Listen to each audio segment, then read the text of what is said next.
الرحیم الحمدللہ رب العالمین والصلاة والسلام علی اشرف الانبیاء والمرسلین وآلہ الطیبین الطاہرین بسم اللہ الرحمن الرحیم اما بعد۔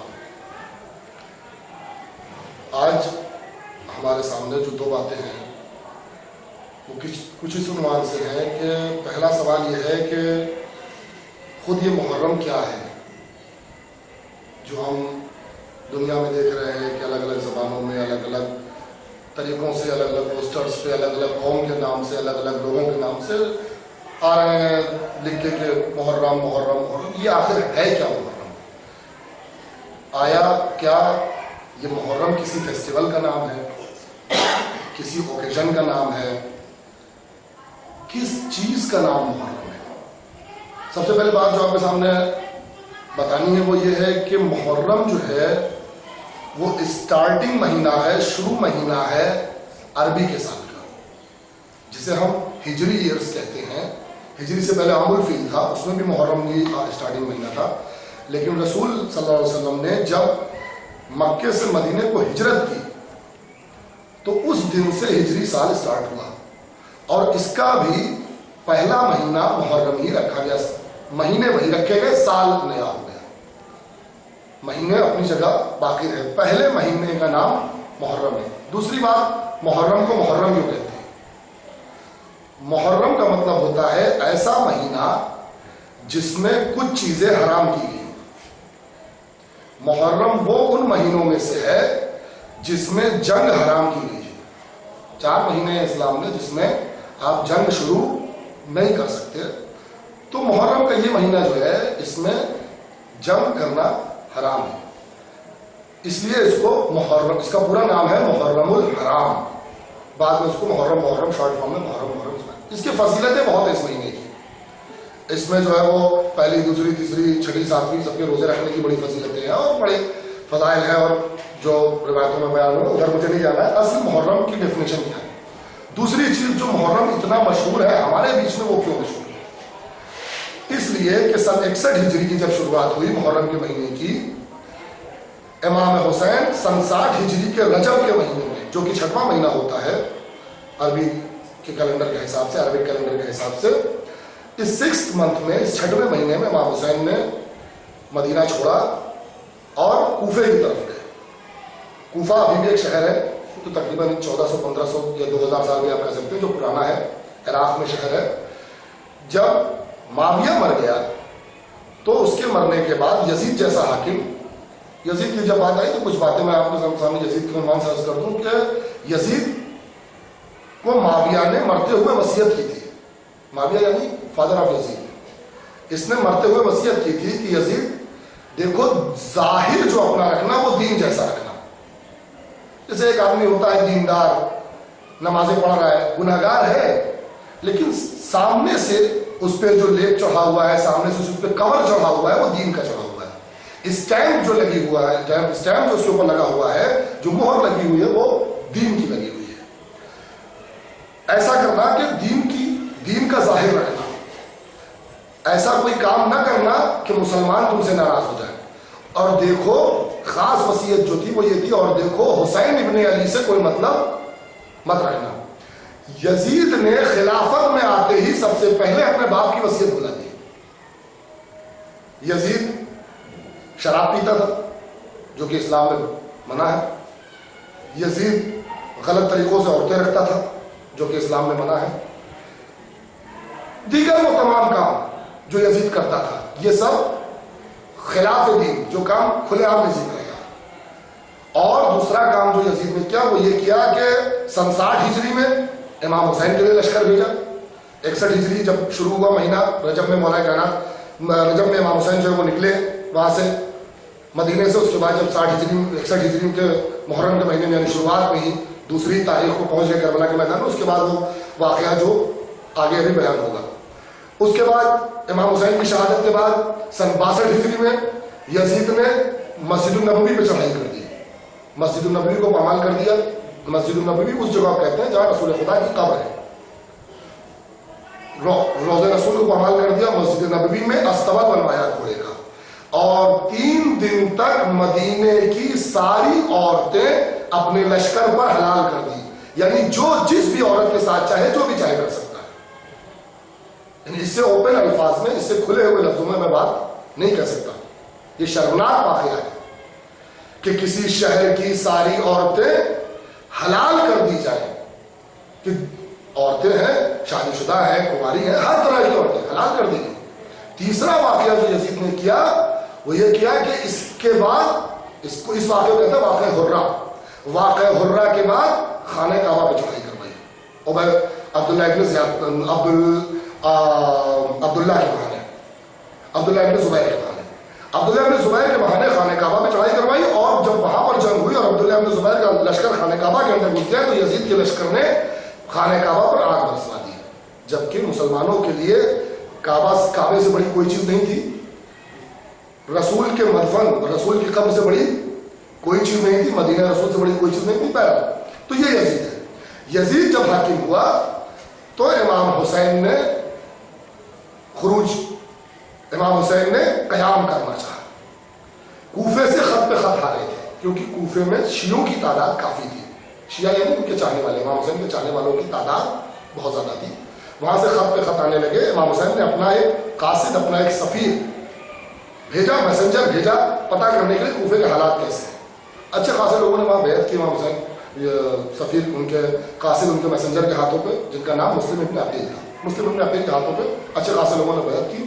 لیکن عبداللہ ابن زیاد جسے ابن مرجانہ بھی کہتے ہیں، اس کے آنے سے لوگوں نے جناب مسلم کا ساتھ چھوڑ دیا اور ڈر کے مارے اپنے خوف سے جناب مسلم سے دور ہو گئے. نتیجتاً جو قافلہ امام حسین کا کوفے میں آ رہا تھا وہ گھوم گیا کربلا کی طرف.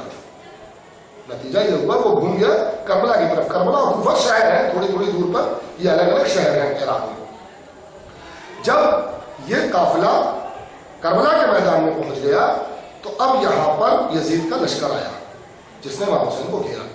4 محرم کو جو خیمے پانی کے کنارے لگے ہوئے تھے، نہر تھی، نہر کا نام فرات کے کنارے جو خیمے لگے ہوئے تھے، جو ٹینٹ لگے ہوئے تھے امام حسین کو، ان کو سب نکلوا دیا گیا. سب کو نکال کے دور لگوا دیا گیا. اسی دن سے پانی بند ہو گیا. 7 محرم کو پانی ایک دم ختم ہو گیا. 7 محرم کو پانی پھر خیمے میں نہیں بچا، یہاں تک کہ 3 دن تک ننھے بچوں نے بھی پانی نہیں پیا ہے. 3 سال کا ہے تو بھی پانی نہیں ہے، 6 سال کا ہے تو بھی پانی نہیں ہے، 4 سال کا ہے تو بھی پانی نہیں ہے، اور 6 مہینے کا ہے تو بھی پانی نہیں ہے.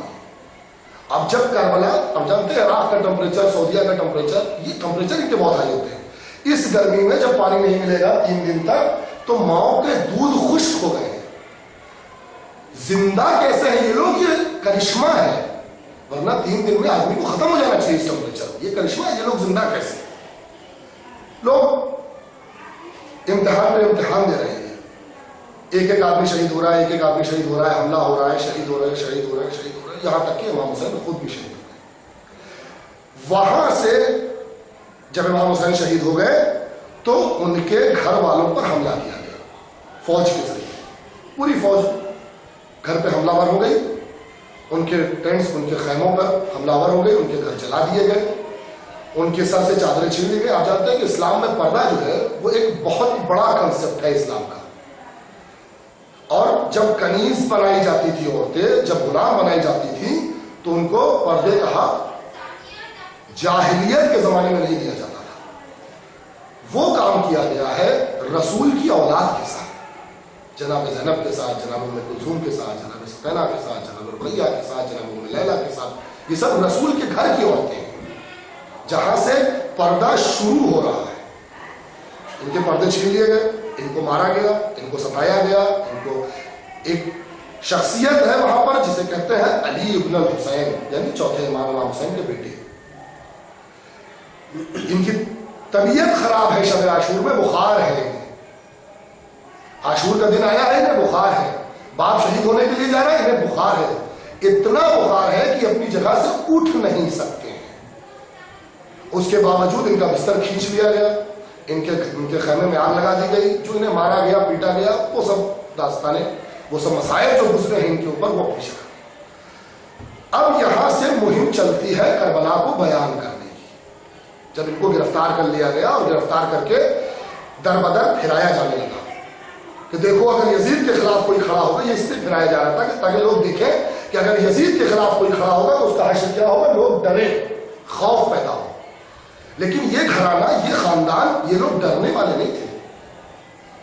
انہوں نے کیا کیا، یہ ان کے لیے گولڈن چانس بنا. ان طریقوں سے انہوں نے اپنے پیغام کو لوگوں تک پہنچانا شروع کیا. مدینے میں پہنچے، اے مدینے والوں دیکھو حسین مار دیے گئے، مدینے والوں دین پامال کر دیا گیا. کوفے میں پہنچے، کوفے والوں دیکھو علی کا لال مار دیا گیا، علی کا بیٹا مار دیا گیا. دیکھو ہم اولاد علی ہیں، ہم اولاد رسول ہیں، ہم رسول کی نسل سے ہم کو بے پردہ پھرایا جا رہا ہے. یزید غلط ہے، اس بات کا میسج انہوں نے اس گرفتاری کے عالم میں پورے زمانے کو پہنچایا. اور اس کے بعد وہ میسج خاص طور سے جو ان کے بیٹے امام حسین کے بیٹے علی ابن الحسین یعنی امام زین العابدین چوتھے امام کے ذریعے ہم تک بھیجا گیا تھا، وہ شیعوں تک پہنچایا گیا. شیعوں کو نہیں پتا تھا. حقیقت یہ ہے کہ یا تو پتا نہیں تھا، یا اس زمانے، آج کہتے ہیں نا شیعوں نے مارا، شیعہ روتے ہیں، شیعوں نہیں. دیکھیے اس کی سیدھی تھیوری یہ ہے کہ یا تو شیعوں کو پتا نہیں تھا، کوئی یہ نہیں سمجھتا، جنہوں نے ساتھ چھوڑ بھی دیا تھا، شیعہ تھے ساتھ چھوڑ بھی دیا تھا، ان کو یہ نہیں پتا تھا کہ معاملہ یہاں تک ہو جائے گا. وہ سمجھتے تھے کہ 4 دن کی لڑائی ہے، بعد میں صلح ہو جائے گی اور معاملہ ختم ہو جائے گا. ان کو یہ نہیں پتا تھا کہ یزید اس حد تک چلا جائے گا. ایک بات. دوسری بات، جب لوگوں کو پتا چلا کہ کربلا کے میدان میں امام حسین گھیر دیے گئے تو لوگوں نے نکلنا چاہا، لیکن شہر کے اس زمانے میں شہر سے جو راستے نکلتے تو ان پہ لشکر بیٹھا دیے گئے تھے کہ کوئی بھی اگر شہر سے نکل کے جانا چاہے اس کی گردن مار دیجیے. اس لیے شیعہ نہیں پہنچ پائے امام حسین. تو امام حسین نے آخری وقت میں اپنے بیٹے کے ذریعے جو پیغام شیعوں تک پہنچایا تھا، وہ پیغام آج تک ہمارے لیے امپورٹنٹ ہے. وہ پیغام کچھ اس طریقے سے تھا کہ شیعتی اما شربتم ما عذب فاذکرونی، اے شیعوں اگر تم کبھی بھی ٹھنڈا پانی پینا تو میری پیاس کو یاد کرنا. او سمعتم بغریب او اسیر فانظرونی، اور کبھی اگر کسی غریب اور کسی اسیر یعنی جسے قیدی بنا لیا گیا ہو اس کی بات سننا تو مجھ پر گریہ ضرور کرنا. یہ مقصد یہ نہیں ہے کہ امام حسین یہ چاہتے ہیں کہ اپنی پیاس یاد رہے، یہ چاہتے ہیں کہ امام حسین کی پیاس یاد رہے، یہ چاہتے ہیں کہ میرے اوپر ہو جائے. مقصد یہ ہے کہ جو ہیومینٹی کا سب سے بڑا پیغام ہے جو امام حسین نے کربلا کے میدان میں دیا ہے، وہ کہیں کربلا کے میدان میں صرف نہ رہ جائے، کہیں تاریخ کے پنوں میں نہ رہ جائے. پانی ایک ایسی چیز ہے جو انسان کو ہر گھنٹے میں چاہیے، اور ہر آدمی ٹھنڈا پانی پینا چاہتا ہے. ٹھنڈا، میٹھا، خوشگوار یہ پانی، یہ جو پیور ڈرنکنگ واٹر ہے، اسے ہر آدمی پینا چاہتا ہے. اب جیسے ہی ایک گھٹ پیا اور یا حسین کہا، یعنی اس کے دل میں یہ خیال آ جانا چاہیے کہ حسین نے ہیومینٹی کے لیے قیام کیا ہے، انسانیت کے لیے قیام کیا ہے. حسین نے کسی دولت، کسی حکومت، کسی شہرت کے لیے قیام نہیں کیا. حسین کی جنگ انسانیت کی جنگ ہے. یہ خیال آئے گا تو اس کا نتیجہ یہ ہوگا کہ حسین کے چاہنے والوں کو انسانیت سے محبت ہوگی اور انسانوں کو حسین سے محبت ہوگی. یہ بہت بڑی بات ہے، یہ بہت بڑی بات ہے. دو طرفہ ہے معاملہ. پہلے حسین کے چاہنے والے، امام حسین سے محبت کرنے والے، امام حسین کے عاشق انسانیت سے محبت کریں گے، اور انسانیت کے جو عاشق ہیں جن کو دنیا میں بربریت پسند نہیں ہے، ظلم پسند نہیں ہے، وہ حسین سے محبت کریں گے. اور نتیجہ آپ دیکھ لیں، ربندر ناتھ ٹیگور امام حسین کی تعریف کرتے ہوئے، گاندھی امام حسین کی تعریف کرتے ہوئے، کوئین الزبیتھ امام حسین کی تعریف کرتے ہوئے بھرے پڑے ہیں. میں سب کو ذکر نہیں کر سکتا، یہاں پر بیان نہیں کر سکتا، اتنا میرے پاس ٹائم نہیں ہے، وقت نہیں ہے، اس کے بعد پروگرام سے میرے پاس، اس لیے میں اصلا اس پارٹ میں جا نہیں سکتا. بس ایک اشارہ کر رہا ہوں کہ جس نے بھی آج تک حق پڑھا ہے کہیں بھی اور انسانیت پڑھی ہے، ایسا نہیں ہو سکتا کہ وہ امام حسین کو بھول جائے. ایسا ممکن نہیں ہے. ستیہ گرہ آندولن میں گاندھی جی نے 72 لوگ چنے. ان سے پوچھا گیا، کتاب کا گاندھی اٹھا کے دیکھیے، ان سے پوچھا گیا کہ آپ نے 72 لوگ کیوں چنے؟ انہوں نے کہا اس لیے کیونکہ میری جنگ انسانیت کی جنگ ہے، اور انسانیت کی جنگ کربلا سے بڑھ کر کہیں نہیں لڑی گئی. انسانیت کے لیے جو فائٹ ہے، جو جنگ ہے، وہ کربلا سے بڑھ کر کہیں نہیں لڑی گئی. اور کربلا میں لڑنے والوں کی تعداد جو تھی وہ 72 ہے، گنتی وہاں سے لی گئی.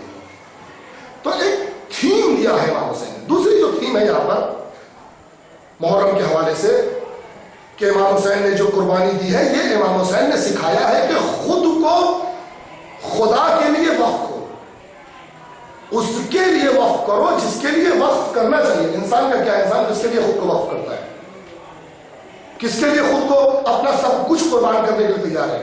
اولاد کے لیے، مال کے لیے، شہرت کے لیے، کرسی کے لیے، عہدے کے لیے، یہی سب چیزیں ہیں نا، بیوی کے لیے، عورت کے لیے، یہی سب چیزیں ہیں انسان جس کے لیے سب کچھ قربان کرنا چاہتا ہے۔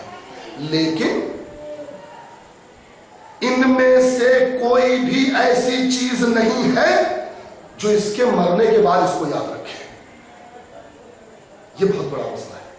ان میں سے کوئی بھی چیز، مر گیا عورت بھی کچھ دن میں بھول جائیں گے، بیٹے بھی کچھ دن میں بھول جائیں گے، جس کرسی پہ تھا وہاں کے لوگ بھی کچھ دن میں بھول جائیں گے، لیکن اللہ نے قرآن میں کہا ہے فَاذْكُرُونِی اذْکُرْکُم، تم میرا ذکر کرو میں تمہارا ذکر کروں گا، یعنی تم اپنے آپ کو ہمارے لیے وقف کرو تو میں تمہیں اپنے لیے وقف کروں، تم وقف کرو اپنے لیے، تم وقف کرو میرے لیے خود کو تو میں اپنے آپ کو تمہارے لیے وقف کروں گا۔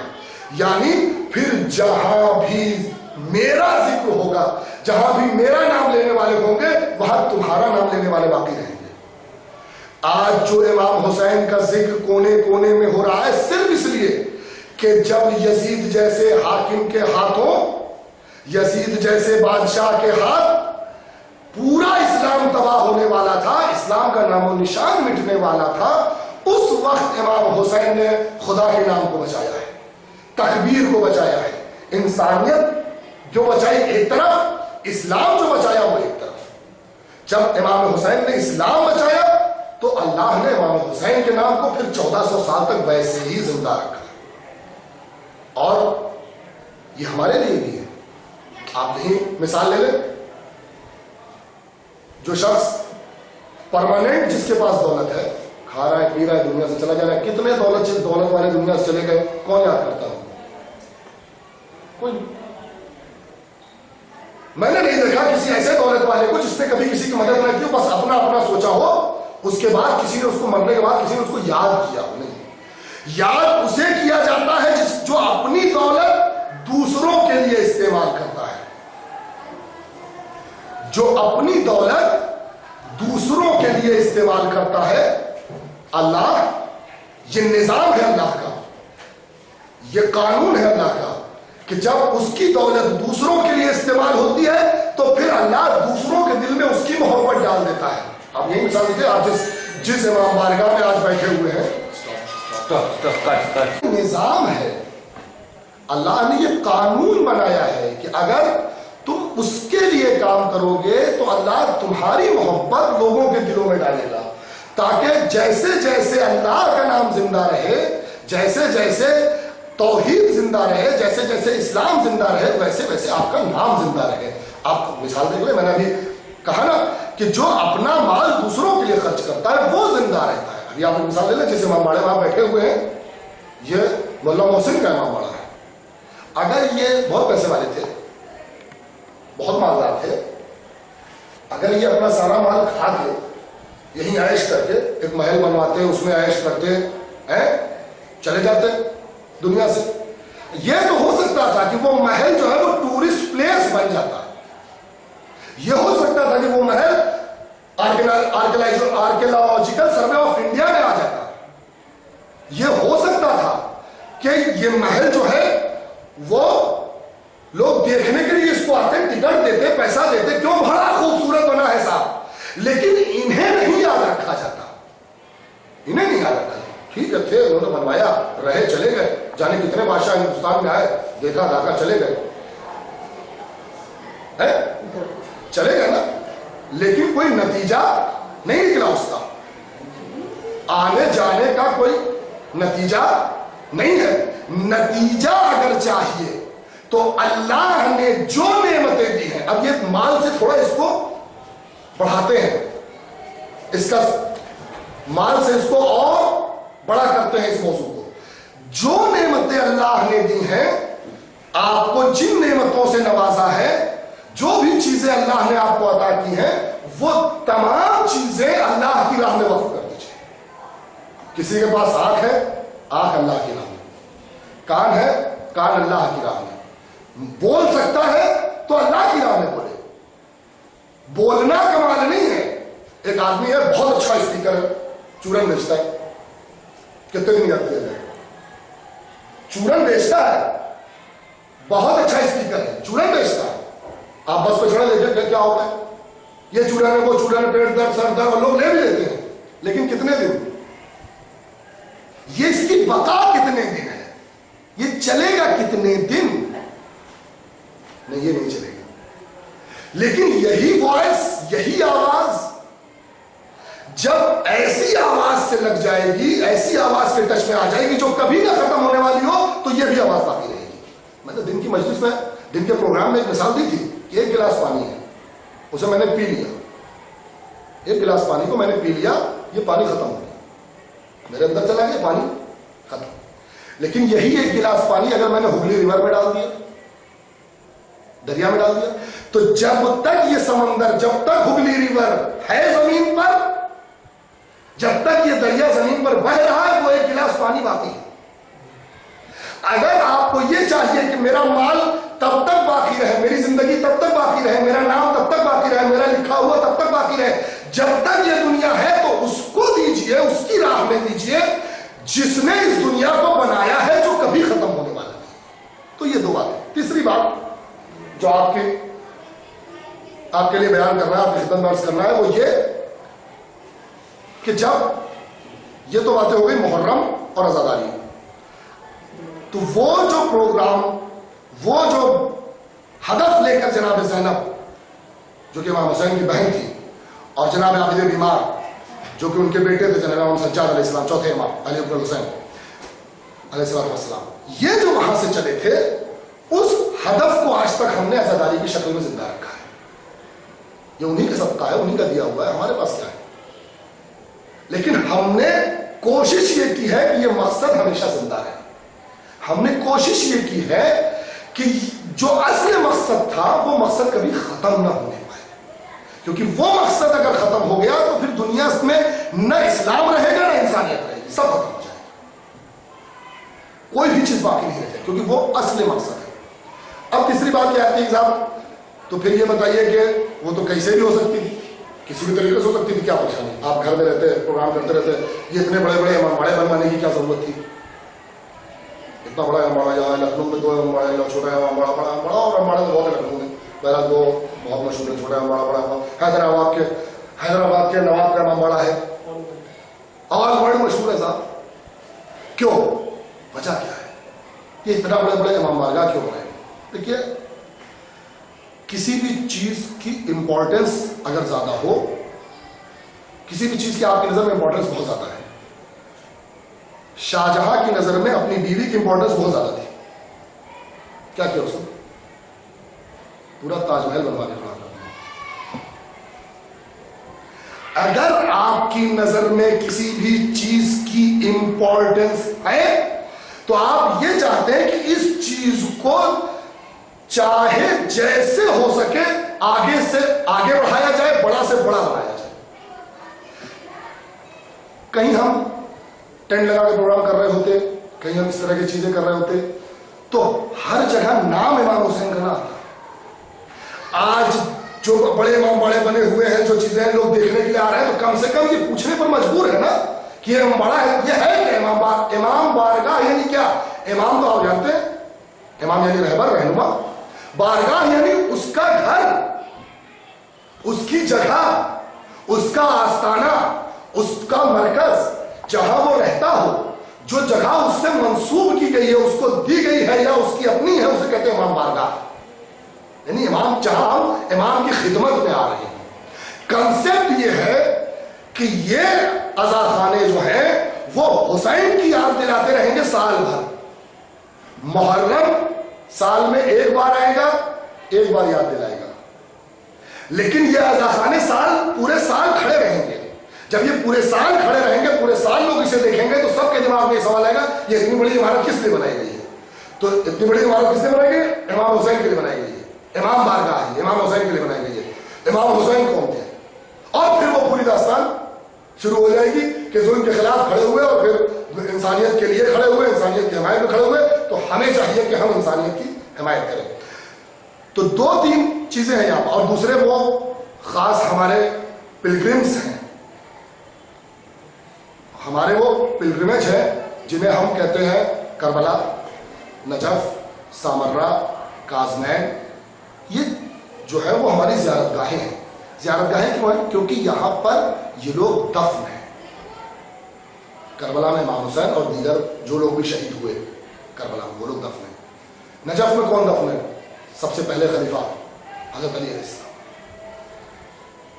کازمین میں 7ویں امام دفن ہے. سامرہ میں 11ویں امام دفن ہے. دو امام دفن ہے کازمین میں, دو امام دفن ہے سامرہ میں. ایران میں مشہد و رضا میں 8ویں امام دفن ہے. تو یہ تو ہماری زیارت گاہیں ہے. قم کی سرزمین پر ان کی بہن جناب معصومہ قم دفن ہے. تو یہ تو ہو گئی ہماری زیارت گاہیں. یہ خود چیلنج ہے روز قیامت تک ہر ظالم کے لیے. خود ان کا ہونا. آج جو IS داعش جیسے لوگ ان کو اڑانا چاہتے ہیں, ان کو ختم کرنا چاہتے ہیں. کیوں ختم کرنا؟ کیا دشمنی؟ اتنی بڑی بڑی عمارتیں ہیں دنیا میں, کیوں نہیں ختم کرتے؟ لندن میں بگ بینگ ہے, کیوں نہیں ختم کرتے؟ الگ الگ جگہوں پر الگ الگ عمارتیں ہیں, نہیں خوبصورت عمارتیں, کیوں نہیں ختم کرتے بھائی؟ اسے نہیں ختم کریں گے, اسے ختم کریں گے. کیونکہ جب تک یہ باقی رہے گا یہ اپنے مقصد میں کامیاب نہیں ہو سکتی. یہاں سے انرجی نکلتی ہے, یہ سورس ہے انرجی کا. یہ جو بلڈنگز ہیں یہ سورس ہے, سورس آف انرجی ہے. یہاں سے حق کی انرجی نکلتی ہے, یہاں سے انسانیت کی انرجی نکلتی ہے, یہاں سے ہیومینٹی کی انرجی نکلتی ہے. یہ چاہتے ہیں کہ اسے گرا دیں تاکہ لوگ یہاں تک نہ آئیں. جب لوگ یہاں تک نہیں آئیں گے تو سورس آف انرجی نہیں ہوگی. تو جو بربریت, جو ٹیررزم 1400 سال پہلے پھیلا تھا, امام حسین نے کربلا میں اس کا گلا دبایا. اور کربلا کی جنگ وہ جنگ ہے جہاں تلوار خون پہ نہیں جیتی, خون تلوار پہ جیت گیا. مرنا, جنگ میں شہید ہو جانا کمال نہیں ہے. جنگ میں شہید ہو جانے کے بعد اپنی بات کا ڈنکا پٹوا لینا کمال ہے.